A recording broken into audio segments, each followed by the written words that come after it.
meu coração é que todos nós tenhamos essa fé viva e consciente no que o apóstolo Paulo falou a respeito de todos nós que nos encontramos debaixo dessa nova aliança. Devemos viver, irmãos, em Cristo e para Cristo neste mundo, com a nossa mente consciente daquilo que a Escritura afirma, que agora somos em Deus, por conta de Cristo Jesus. Nós não podemos viver uma fé baseada somente em conceitos humanos e experiências longe daquilo que a Escritura afirma. Mas, uma vez que temos consciência daquilo que a Escritura afirma ao nosso respeito por estarmos em Cristo, devemos viver com ousadia essas verdades. Paulo aqui, quando ele escreve essa carta à igreja de Corinto, Paulo estava muito preocupado com a situação da igreja. Porque, irmãos, assim como aconteceu com Paulo em relação aos irmãos de Corinto, não é diferente dos nossos dias. Não é diferente. É interessante, eu estava lendo essa escritura e meditando como é tão parecido com os nossos dias. Paulo, irmãos, foi aquele que fundou a igreja, plantou a igreja em Corinto, uma igreja cheia da graça do Senhor. Foi aquele que se doou e se dedicou em ensinar o evangelho aos irmãos lá em Corinto. Mas Paulo era um homem que estava sempre ativo, plantando igreja. E foi Paulo sair de Corinto. E alguns irmãos, supostos irmãos, vindo de Jerusalém, entraram em Corinto e começou a desfazer o que Paulo havia ensinado. E começou a dizer entre os irmãos que Paulo não era um apóstolo. E que o ensinamento de Paulo não era um ensinamento verdadeiro.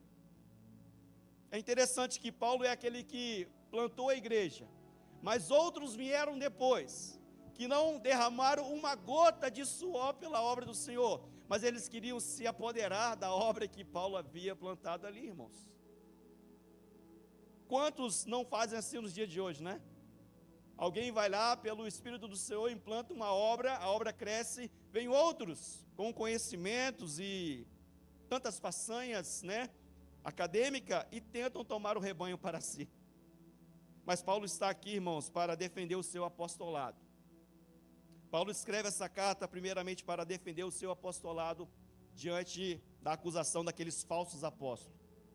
Paulo também escreve não somente para defender o seu apostolado, mas também para que os irmãos se motivassem a continuar a levantar fundos para acudir e socorrer a igreja de Jerusalém que estava padecendo necessidade.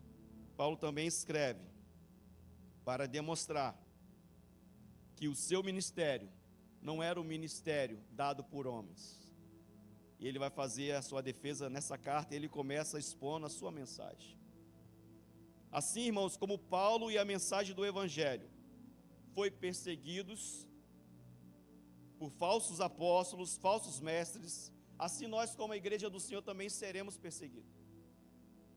Paulo e a mensagem do Evangelho foi perseguido. Nós, como igreja do Senhor, também seremos perseguidos. Tentarão difamar aquilo que pregamos. Tentarão difamar aquilo que nós expomos como verdade das Escrituras. Tentarão difamar e desmerecer as verdades bíblicas que professamos.